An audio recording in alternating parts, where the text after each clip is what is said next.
Can you believe it? Germany are going out of this World Cup. Kim Young-kwon. 돌아갑니다. 공동입니다. 공동이 역전을 만듭니다. 2천의 갈비를. Winners of the AFC Champions League 2020, Ulsan Hyundai. You're listening to the K-League United Podcast, proud partner of Football Nation Radio. Hello, 안녕하세요. Ryan Walters in the K-League United bunker for a very special daytime TV edition of the K-League United podcast. We did an audio version last week, but this week I am joined virtually by Dan Croydon. Hello. And Paul Neat is also here. Paul, how are we doing? Oh, Paul's muted himself. I'm all right. How are you? I'm better now that I can hear your voice, Paul. Oh, there you go. Yeah, I'm good. We were just talking about it before we came on last night. Some A-League action. Just decided to cook dinner last night and had it on the laptop out in the kitchen. What a treat that was. Western Sydney Wanderers came away 4-3 winners over Wellington Phoenix, or thanks to the kits that have been gifted to me. I call that the Ryan Walters Derby because June Kim, our good friend down in New Zealand / Australia, spends time between both. Not anymore, I'd imagine. But anyway, gave me a Wanderers kit when I went to Australia and then came up to visit in Seoul and brought me a Wellington Phoenix kit. So my allegiance is your Wellington Phoenix kit. We don't talk about that, Paul. It says Mr. Walters #1. So there we go. I love the kit, but I can't really wear it out and about that much. I especially can't wear it to 5-a-side, which is a shame because it's really lightweight. It's a really nice kit. And I'd love to wear it in the summer months, but I'm not showing up to 5-a-side with Mr. Walters and #1 on my back. Is it even a keeper's kit? No, it's an outfield kit. It just says #1 because I am #1 according to this. So anyway, gentlemen, let's go ahead and hop into this daytime TV edition here. And the games are coming thick and fast. So we're not necessarily going to try to recap per se, as much as the three of us are each going to pick one thing that surprised us in the early rounds so far. There have been 4 rounds, and we're each going to pick one. And then we're also going to be talking about the Korean national team and the roster that's set to take on Japan.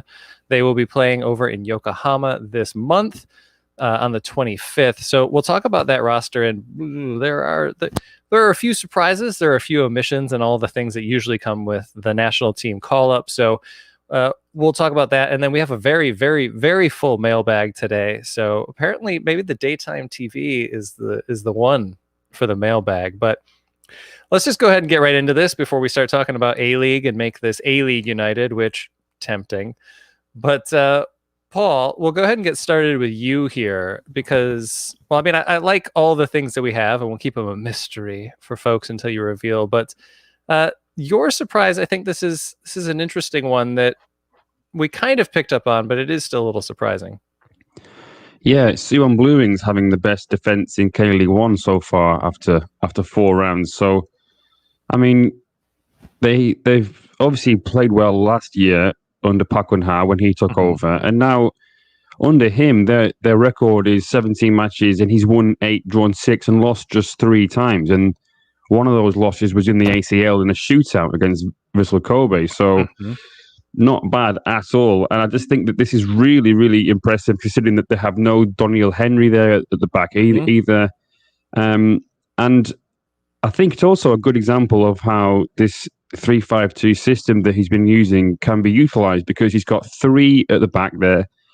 And on either side, he's got fullbacks playing as centre-backs. Now, this is quite something that you would see quite often these days. 1 out-and-out centre-back in the middle and then 2 fullbacks there as well. But the wing backs are very, very important. Kim Se-hwan on the right and Lee on the left. Because they're so quick and they play so high up the pitch, I think it's forcing teams to sit a little bit deeper against Suwon. But so that's one thing that I've noticed so far that's been really good from Suwon. But also, they've just taken so many shots. They rank third in K-League 1 for shots made per 90 minutes. Now, wow. Seoul are slightly ahead with 12.92. Suwon are 12.82. So obviously, it's not much difference there. But if you look back to the first game of the season against Gwangju, their first goal was a deflection from Kim Gun-hee. Mm-hmm. And it just shows that if you have a shot from outside the box, it might take a ricochet, it might take a deflection, and it will go in. You know, right. if you don't ask, you don't get. So I just think that this has been a tactic, obviously, from Park Won-ha, shoot on sight of goal, and so far it is working because they have players in midfield like Ko Sung-bom and Kim Min-woo as well, who are not afraid to have a shot from distance. And yeah, accuracy could be a bit better, but with Urosh Jeric fit, I think this should improve a little bit. And yeah, really, really reassuring for Suwon fans that this might be a season where they get back into the top 6. Yeah, and speaking of Jeric, he did get a goal over the weekend, so hopefully he'll get that confidence going. Interestingly enough, it was against his former team. It was against Gangwon FC, so that might have, I'm hoping that's what the muted celebrations were for, because when he was with Gyeongnam, the biggest concern that I had was he just looked entirely apathetic. So I'm going to hope for Suwon fans that that's what was going on there. But yeah, I mean, Matthew's been saying this for a long time, Parkuna Matata, that they've got it going in Suwon right now, and not necessarily in the way that they have in the recent past, like you say, building from the back and then just kind of shooting on sight. And you've got to imagine if they can keep that up, that they'll be able to keep getting these results, and that the accuracy will get there as the strikers start to get a little bit more settled. So, I mean, it's going to set up a very interesting super match this weekend, but for sure, we'll yeah. I mean, you know, you could argue that, yeah, they've had an easy start, but they beat, you know, the first game they played against Gwangju, they then beat Daegu 4-1, and then they played Songnam, who then they beat 1-0, but they came from behind to win against Suwon FC. So, and they also came from behind to draw against Gangwon. So it's favourable, yes, but they've made the most of what they've had. So this next week though will be very, very big, I think. Yeah, definitely. Yes, I mean, like we were saying earlier, all the games are coming thick and fast right now. So a big test for Bluewings coming up, and a team that's been tested time and again, and they were tested against a team that they just can't seem to beat. But things are still looking pretty good for your Ulsan Hyundai, Dan. And I know that there's one player in general that you've been not necessarily surprised, but maybe a pleasant surprise of how well he's playing this season. Yeah. So my pleasant surprise, as you said, is the start made by Lee Dong-jun, the signing from Busan over the winter. I mean, we were all a little bit worried about the post-junior Ulsan attack. You know, where are those goals going to come from? We set up the chances, but who's going to stick it in the back of the net? Well, the answer is that the goals are being shared around. Ulsan are still scoring for fun. You know, that Gangwon game gave them half of their total of 10 goals, but they're sitting on top of the league thanks to how many goals they've scored. And a large part of that is down to Lee Dong-jun. I mean, I knew he was good, but I hadn't seen him regularly enough to see just how good he is. I mean, his pace is incredible. I think it was last week an email went out, or a tweet went out about the FIFA collective deciding the stats for FIFA 21. So I had a little look on there, and I remember Kim In-sung was one of the fastest players in the world on FIFA. I believe he's ranked at around 94. I remember Paul making a comment at the time. Yeah, so okay. Kim In-sung rated at 94. Lee Dong-jun just 82. So I actually put in an application and said, they were like, what kind of things would you change about FIFA? I said, make Lee Dong-jun, make his pace up there around the, you know, if Kim In-sung is 94, then Lee Dong-jun should be in the hundreds. The guy is rapid. But yeah, he just creates chances because of how good he is at closing down the opposition. He won a penalty against Incheon. He also scored an absolute blinder of a goal early on against Incheon last Tuesday. Unfortunately, it was VAR had its say and ruled it out. But yeah, it was up there for the Puskas of disallowed goals, along with Jeonbuk Garams from the Club World Cup. Yeah, you guys are just building a list there. I know, right? But yeah, Lee Dong-jun, pleasant surprise. I knew he was good, but yeah, he's settled in so quickly. He looks happy. He looks like he's been at the team for years.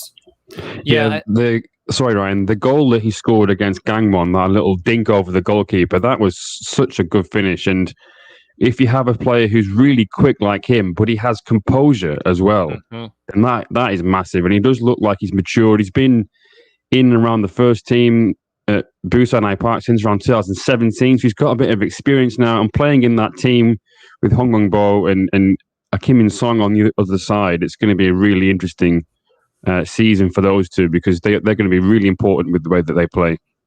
I just also want to give a shout out for the other guy who's got a couple of goals this season, Kim Min-jun, our under 22. He's playing on the opposite wing. He's got a couple of goals already, 2 in 2.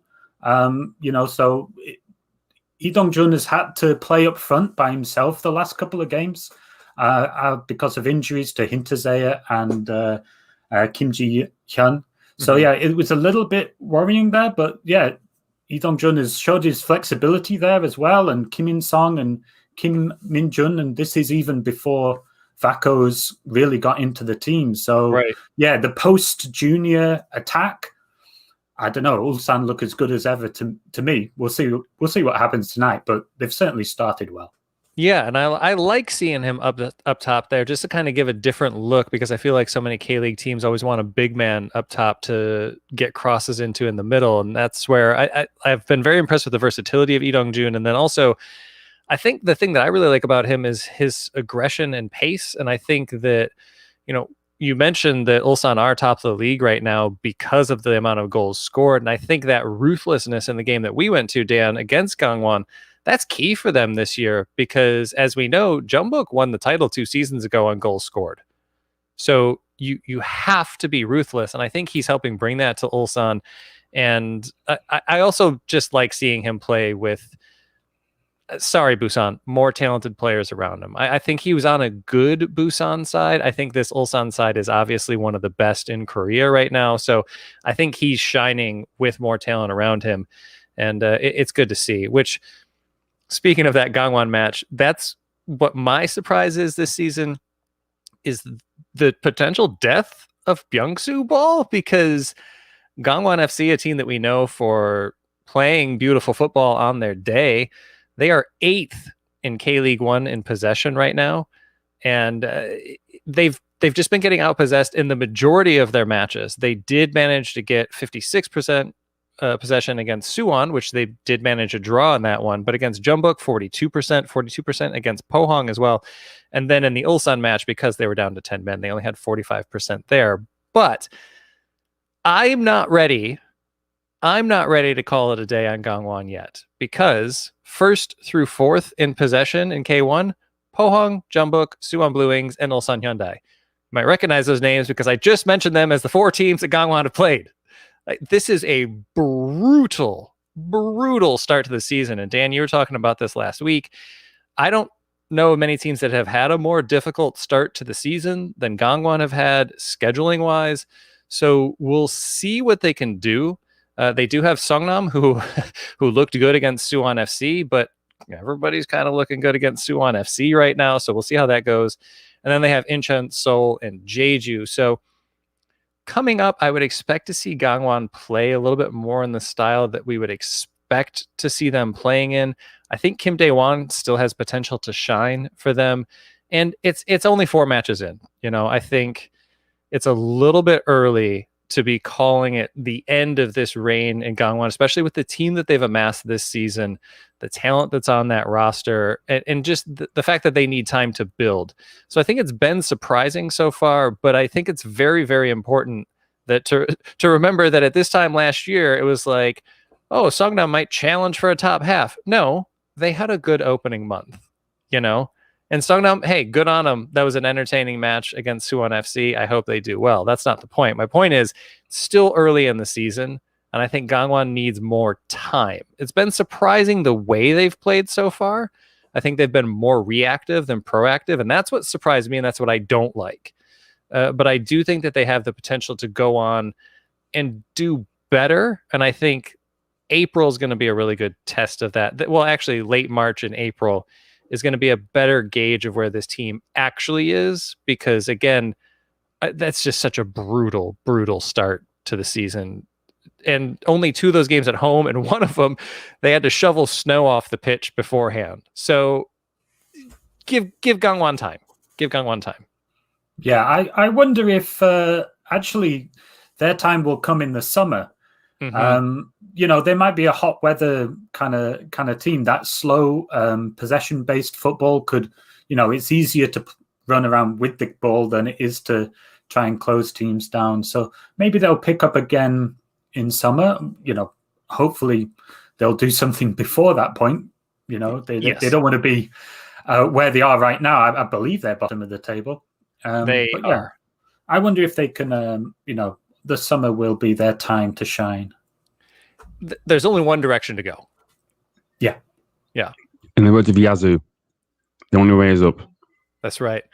All right. Well, those are our early season surprises. Anything that you've noticed so far, go ahead and get those in the comments if you're watching live, or if you're listening to the podcast, just hit us on social and we will get to those in the following podcast. But for now, we're going to take a quick break and we're going to come back. And for the first time, honestly, in memory, we're going to talk about the Korean national team having a game to play. Delightful times.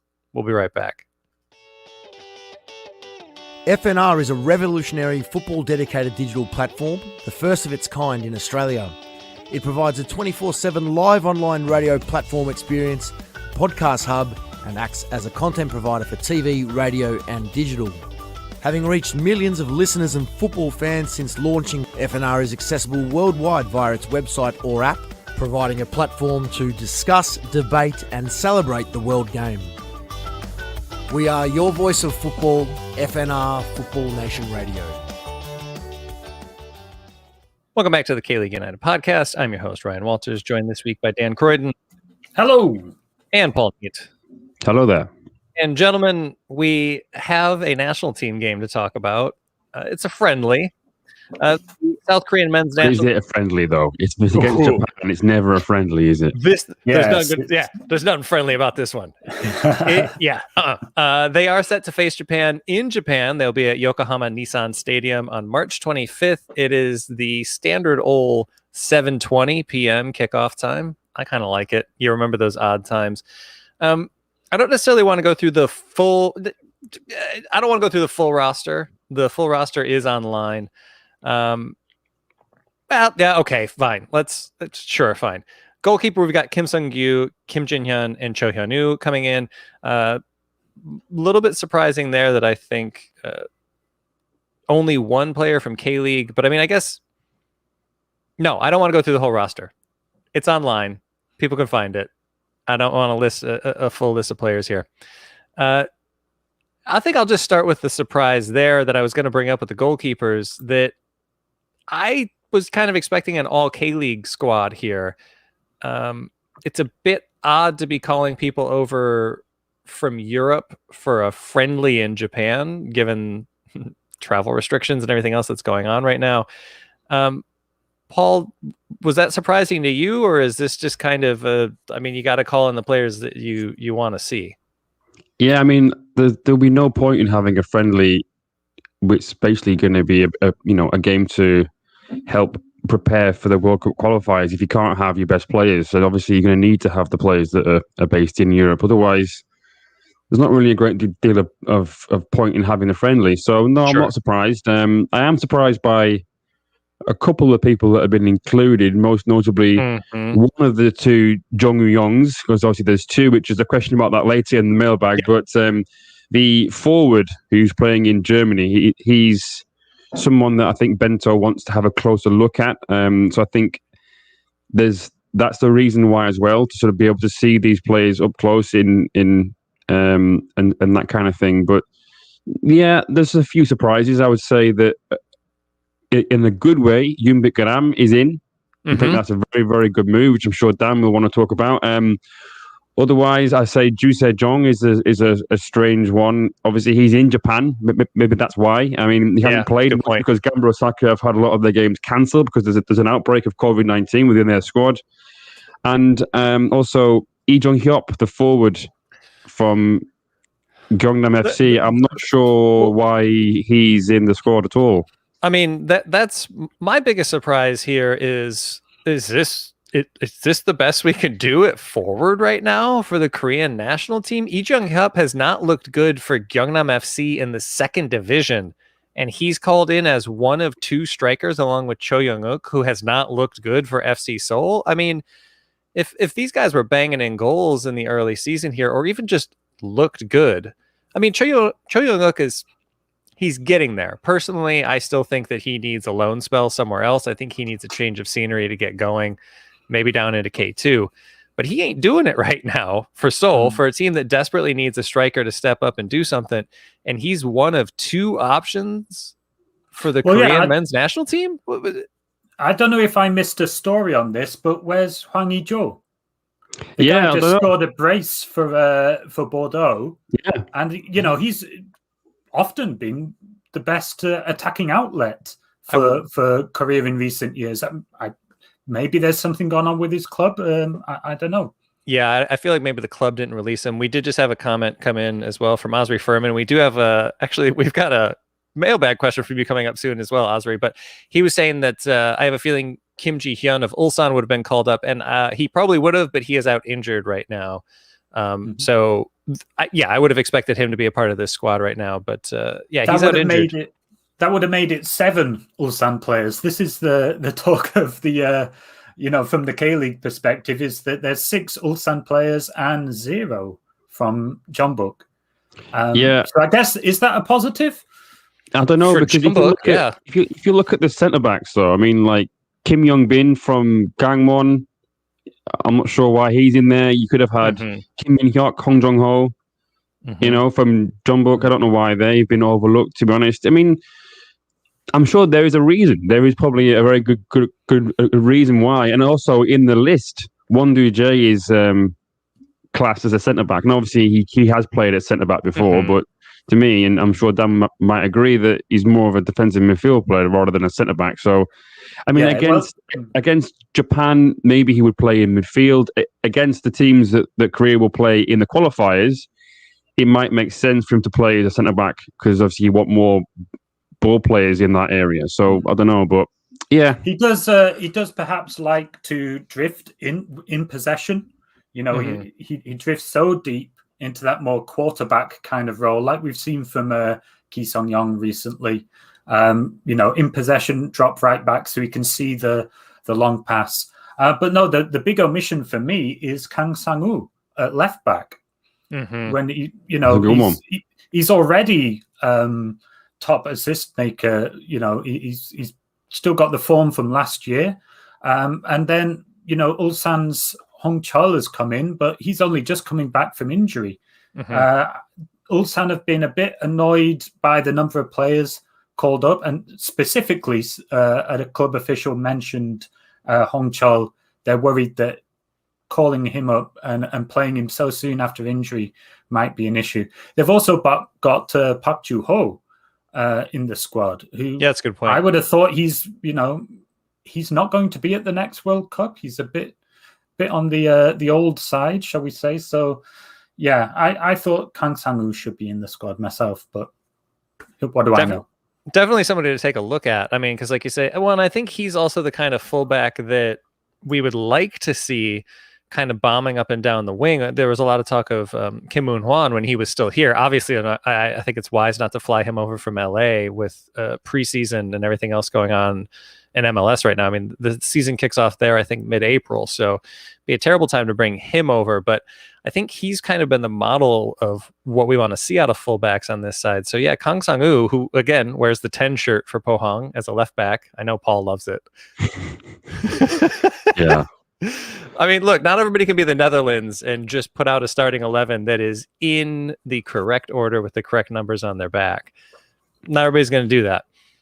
But yeah, I think that's kind of some of the surprises there. But Paul, you also hit on something that I think the positions on this list, you know, we are used to seeing Won Du-jae as a midfielder. Na Sang-ho is on here as a midfielder, which I guess technically if he's going to be a winger, then yeah, kind of. But Oh Won-sang, who I think definitely deserves this call-up, is also in the midfield here.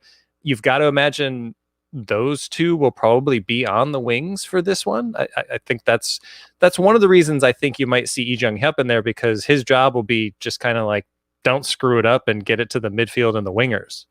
So I guess that's where you see that lack of a striker coming in, but to me it's still a little bit weird.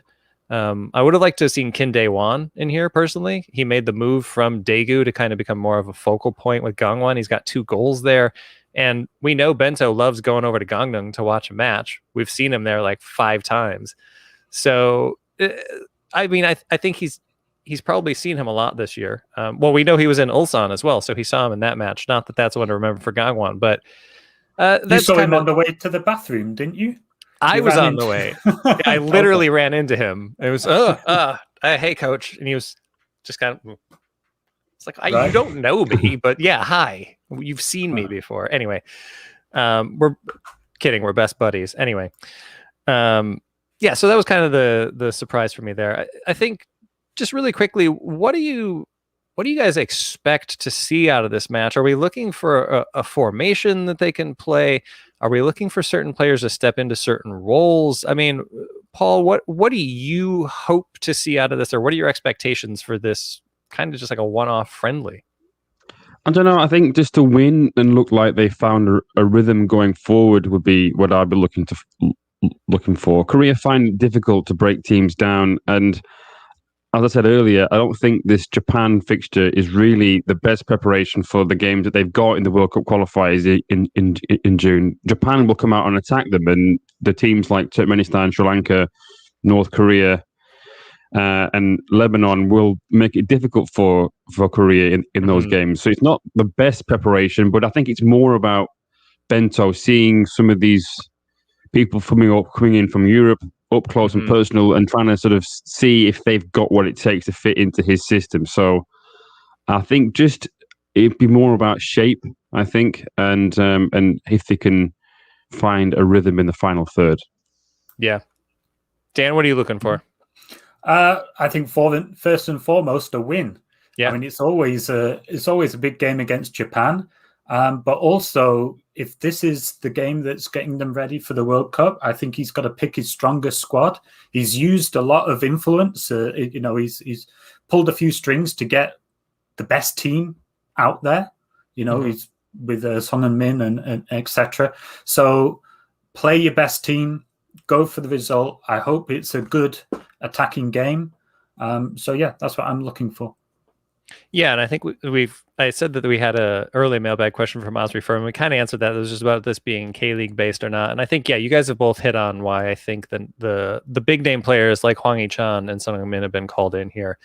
And yeah, let's just go out and see if they can get a win, because Paul, like you say, it's a very different game than I think they're going to get from the qualifiers. And the qualifiers are going to be here in Korea. South Korea is going to be hosting Group H. So a completely different atmosphere, and maybe that's what Bento wants to see, because they're not going to get that test on World Cup qualifiers like they usually would. So go over into hostile territory, go over and get that experience of traveling and see what that is for the team, maybe. But yeah, again, I would expect a win.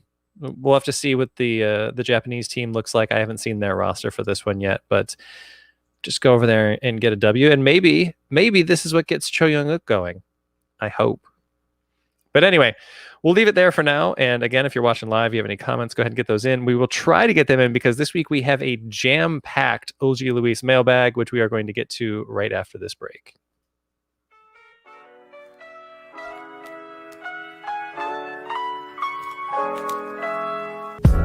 Eulji Lewis is your neighborhood British bar and cafe located in the Old Jiro district of Seoul. Decorated in old English antiques and furniture, For a true homely feel, you can enjoy homemade scones, cakes and afternoon tea during the day, and traditional British favourites like beef stew, English ale, and a fine selection of wines at night. Available for private parties or simply an evening out, Eulji Lewis is sure to become your favourite neighbourhood pub. Be sure to mention K-League United at the bar during your visit, and you'll get 10% off your bill. Welcome back to the KLU United Podcast. I'm your host, Ryan Walters. I am joined once again this week by Dan Croydon. Hello. And leading us through the Eulji Lewis Mailbag, it's Paul Neat. Yes, indeed. So, first of all, Kevin on Patreon says, I don't know if this is a bit of a weird or silly question, but Jeong-yong and Jeong-yong have the same name in Hangul characters. How do the Korean commentators differentiate between the two? I don't think they... Well, I had a look into the Hanja meanings of their names. Okay. Yesterday at work. Okay. So they're in Hangul, in the Korean alphabet, they are spelt the same, but they're based on Hanja or Chinese characters, and they are different. So the young Jeong-yong means plentiful and to be able to manage, like lead, I think. Okay. And the older one, the one who plays in the Middle East, the U means again or more, and the Yong means flowers. Oh. So more flowers. That's nice. Lovely. Yeah. But I think in terms of commentators being able to differentiate between the two, they'll obviously have the squad numbers on the back of their shirts, and they'll be able to see where they are playing on the field. But usually in a team sheet or something, there will be like a little asterisk or like a 1 to sort of say he's the oldest or he's the first one. Because there obviously will have been examples where Suwon will have played Ulsan with both Kim Tae-hwan's on the pitch. And, usually if this kind of thing happens, obviously it's different because they're on different teams. But I don't think I've ever seen two players with the same name in the same team before. So you're just going to have to put emphasis on it. Jeong-woo-young and Jeong-woo-young. Yeah. I don't know. This is one of the reasons that we've only done commentary once. I just didn't expect a Hanja lesson today. I've learned something. Well done. You should have got Matthew Binns in because he's obviously good at Chinese. But I was just a bit bored yesterday, and I thought, you know what, I'm going to have a look to see what the Chinese characters are. So there you go. More flowers. I won't put 2 and 2 together of you being bored at work publicly. All right. Next question. Alex Holiday on Patreon says, do you think the Bluewings' defensive nature is their preferred style of play by Park Geun-ha, or do you think we'll see more attacking style once promising youngsters like Kang Hyun-muk have had a chance to settle in? Are there any similarities to his time at Seoul Eland, or just a reflection of the players he has at his disposal, having lost attacking players like Adam Taggart? I think, based kind of like what you were saying earlier, I think this is how he wants to set the team up. I mean, I like what I've seen from Suwon. They're not scoring goals in the quantities that we would like to see. I mean, look, it's really difficult watching A-League as much as we are this season and then watching K-League in return, but it's still cold here, and teams always take a while, quite literally, to warm up.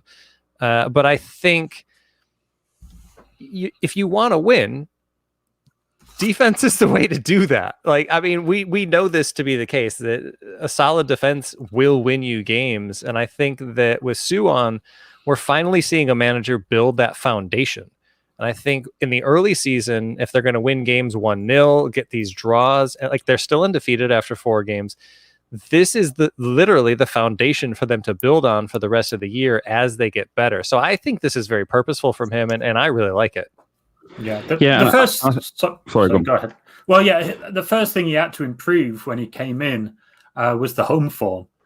Suwon for a couple of seasons really struggled at home. So results first, style of play later. But the questioner was it Alex? Yeah, I think he's hit on something as well with the fact that he's got to play with the team at his disposal. I mean, the signing, they had to buy a striker in the winter, and they kind of went into the bargain bin there to pick out Jevic from the second league. Used to be good, but perhaps needed a move to improve and find some of that old form, but he's certainly a risk.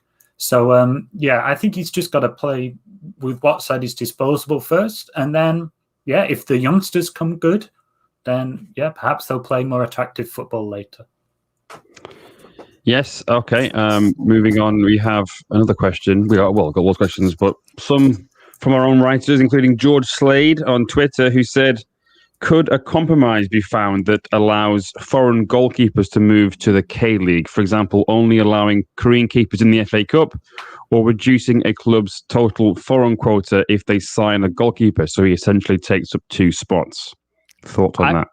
I really like that latter idea, because we have the 3+1+1 right now. So I think if you're going to get a foreign goalkeeper, like they take up if it's an Australian keeper, for example, they take up the Asian spot and one of your foreign quota spots. Don't touch the ASEAN player quota. I will kill somebody. But I think that's a good way to kind of ensure that every single team won't go and do this, which I don't think is actually a realistic expectation anyway. I know that's one of the reasons that we've heard in the past of why the foreign goalkeeper ban is in place, because every team would go out and do it. I just don't think that's true. No. And also, I think we've got enough good Korean goalkeepers now. We don't, obviously the rule was put in place to sort of try and improve domestic goalkeepers. But before we came on air, I had a look at some of the keepers who've been called up to the squad recently, and you've got at least 10 there who have been involved either in the full national team or the under-23s. And that's when you also overlooking some of the keepers who haven't been called up, who have been playing well, like Yang Han-bin, Oh Sung-hun, No Dong-gon.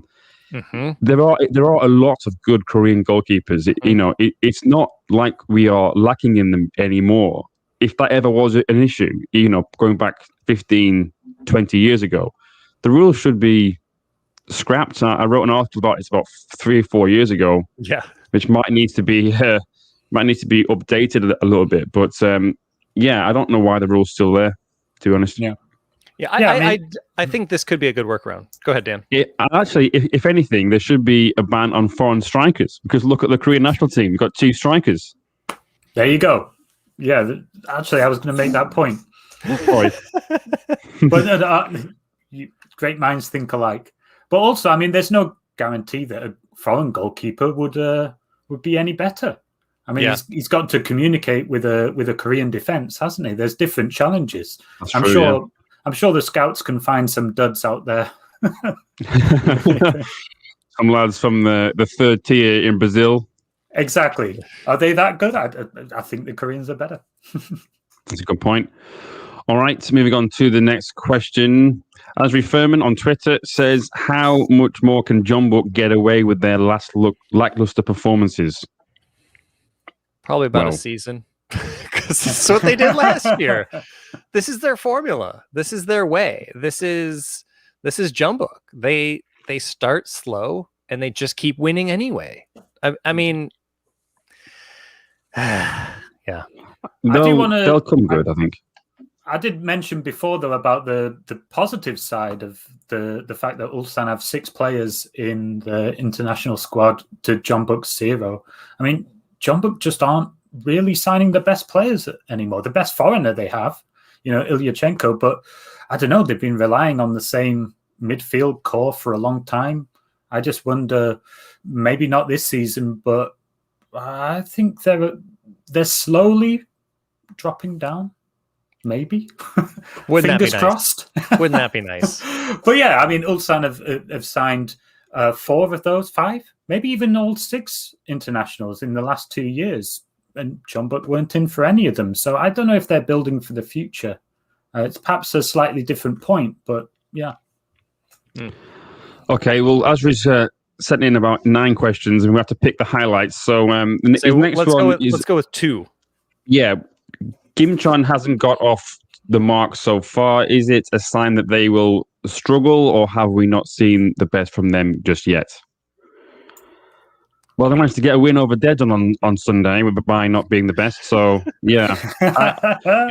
Famous last words. I saw the team sheet. I sent a text to my mate in Daejeon. I was like, this team doesn't look very good, does it? We should win today.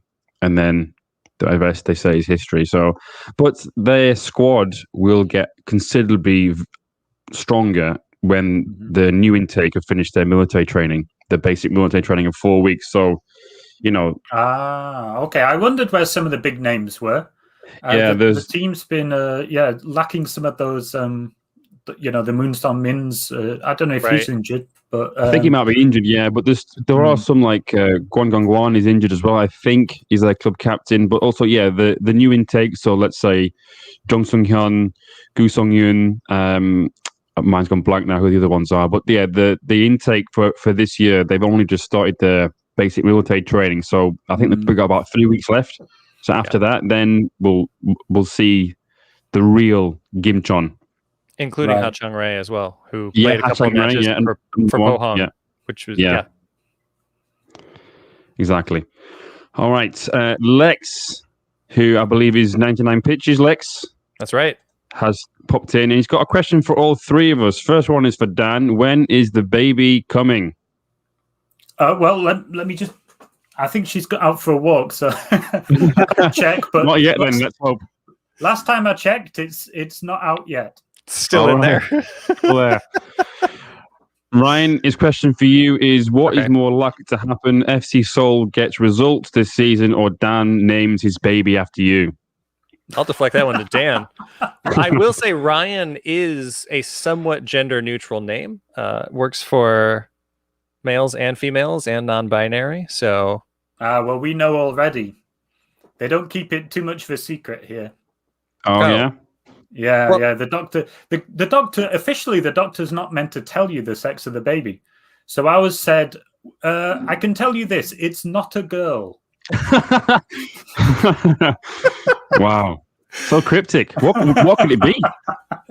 Okay. What could it be? Well, then in that case, Ryan is a great name. Well, okay. Ryan's always a great name. It's under consideration. Oh, there you go, Lex. Just like FC Seoul getting results, it's under consideration. And his question for me was, Daejeon are a game behind the leaders. Will it get better or worse through April? Worse. We have the Dragons, Gyeongnam, Eland all through April. So those are very tough. And Ansan Greeners, who have looked all right as well. Good. So, yeah, I'm a bit worried. And honestly, this season's already a write-off. We will go nowhere with that manager and that CEO in charge. Nowhere.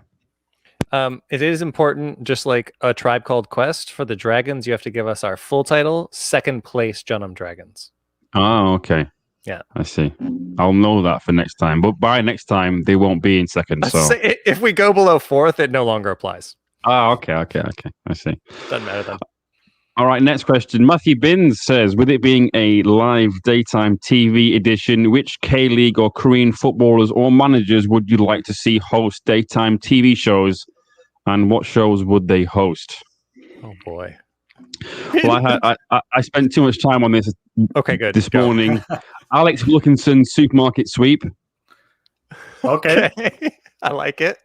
Pointless with Kim Byung-soo. Oh, yeah. Nice. Wanted Down Under with Connor Chapman. Okay. Mm-hmm. And Bargain Hunt with Daejeon CEO. Or, as Dan said earlier, maybe with Park Won-ha, because obviously he's been rooting around in the bargains for Urosh Jeric. So there you go. There's mine. Right. I also have three. I play fast and loose with the whole hosting thing. Okay. I just said Park Ju-young should go on the weakest link.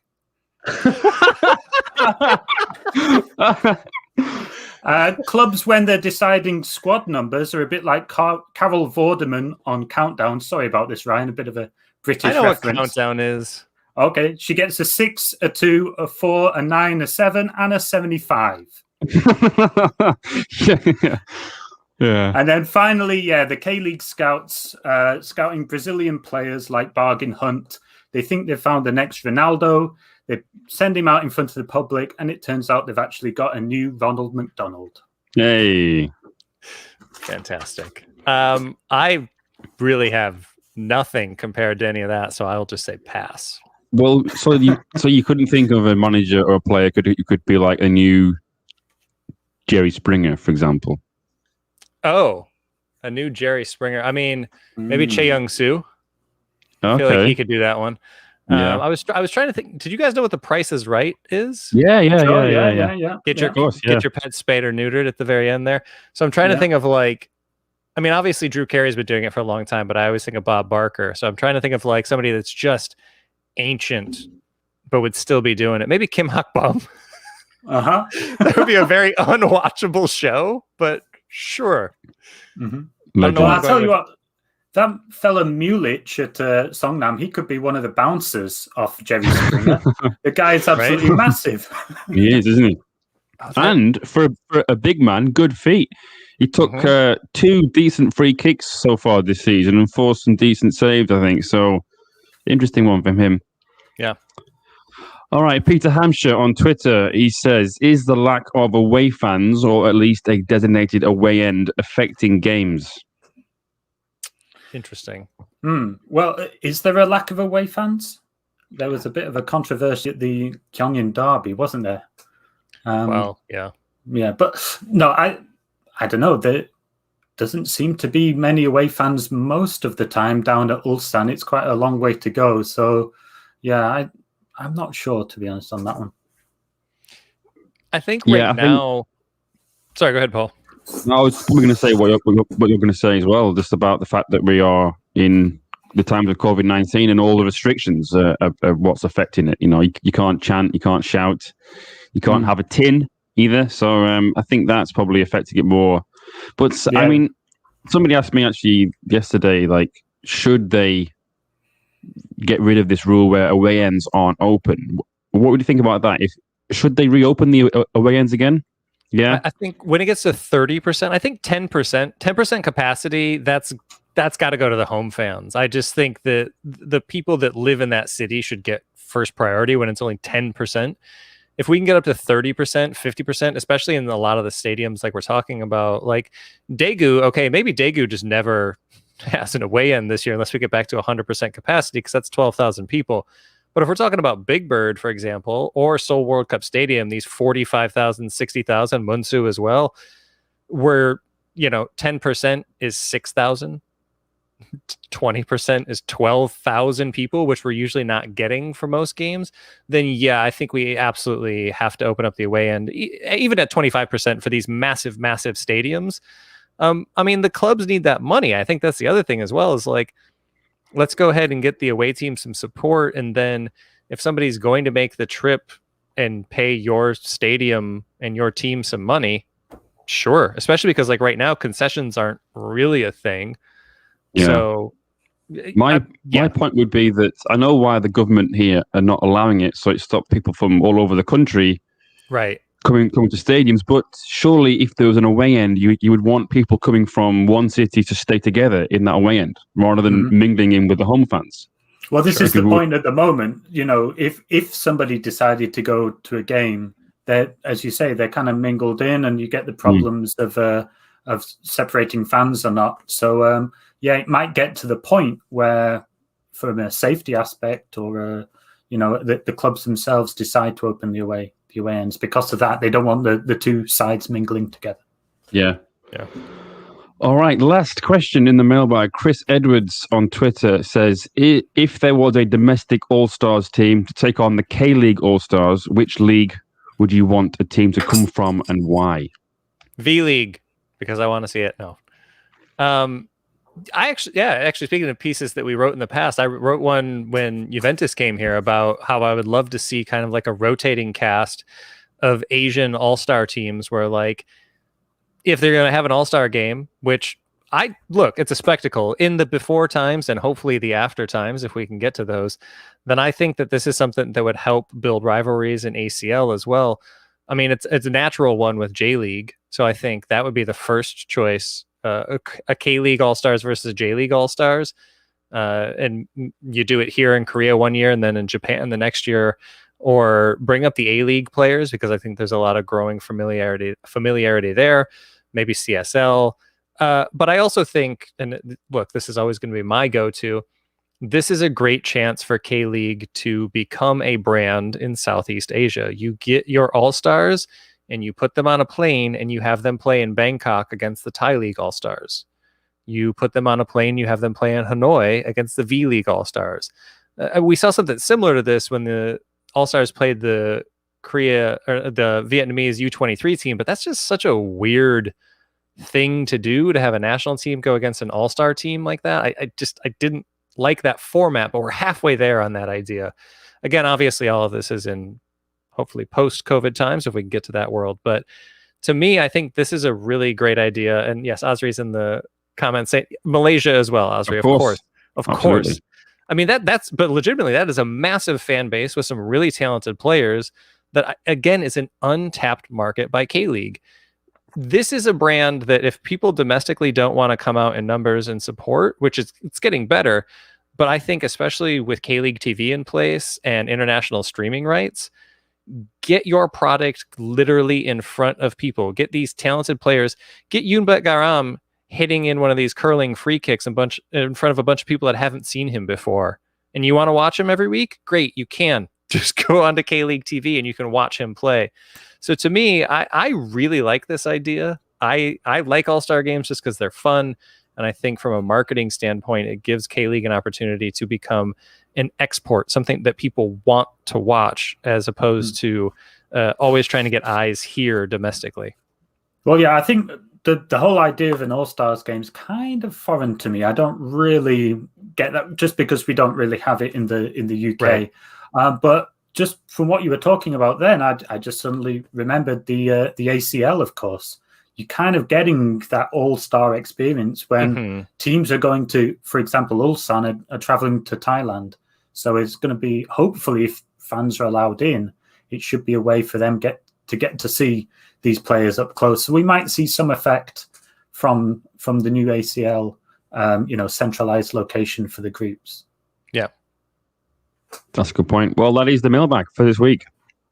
Excellent. Yeah, like I said, that was a jam-packed one. And Paul, I'm going to keep you in the hot seat because you've been manning a lot of the things both of you have been manning a lot of the things on Patreon. So folks want to get involved. What do they got waiting for them over there? Lots on Patreon. Dan is running the K-League Survivor Series. If you haven't followed the dedicated account on Twitter, then you should do it at K_Survivor. And to join, you have to just be a $1 tier Patreon. That is it. But if you sign up for more, for $3 and $5, etc., there is lots of stuff on there, like exclusive articles. We'll have video content on there as well when we do get round and get some time to do some interviews with the players. It's not really had much chance with it being double game weeks. Yeah. But all kinds of things, pub quiz questions, Koreans or overseas, and podcast extras and all that kind of thing. So yes, if you haven't signed up, then now's the time to do so. And Dan, just real quick, how many people are already out in week 4? We had one person drop out. I don't know if I'll mention his name, but it sounds No, it's kind of Croatian. Tomislav Kiss is playing this year? So he doesn't live on the mainland. Yes, he's a fan of the Islanders. But yeah, okay. But no, it was a big weekend. We had our biggest loss of life on a single game ever. Yeah, thank you, Busan. That was quite the result. Yeah, Cheongdam Asan with their 4-0 win over Busan Park took away 15 lives in Survivor. 15 different people bet on that one. I've been going the route of avoid K2 until I can't, because I know what happens in K2. That's what happens. And I've gone 3 rounds with 3 draws. So I'm just taking my notes from Park Kuna. What can I say? You got to set up the defense early, and then you go for the crazy stuff late. Yeah, I'm down to a single life, so Jeonbuk or Ulsan next for me, I think. See, I've already used those, I think, so far, so I'm, maybe that was a bit foolish. Last year, I bowed out, and I think I still had both of them left, because I was like, I'll save them for when I need them, but then I was out. But anyway, exactly. If you're wondering what we're rambling on about, and I think if you join and you really want in, just send us a message, and you can have 1 life just to see what it's like, right? Sure, because it's fun. Why not? All you need to do each week is pick a K-League team in either division that won't lose. And it sounds super easy, but as Cheongdam Asan proved, it ain't. So if that's not enough and you would like to listen to this podcast live, you can do so every Thursday down on Football Nation Radio in Australia. And again, we keep talking about it. I'll keep talking about it. A-League is all sorts of fun this year. So if you want to follow A-League, FNR is your one-stop shop for that. And actually, exciting news for them. They just signed a partnership with Western United. They're going to have the official team podcast on FNR down there. So exciting times. And Western has either been really, really fun, or you're wondering what is going on with them this season. So that's another fun team to follow if you want to get into Asian football and aren't getting enough with K-League. But anyway, that's it for the daytime edition this week. So for Paul Neat and Dan Croydon, I'm Ryan Walters. Thanks so much for watching.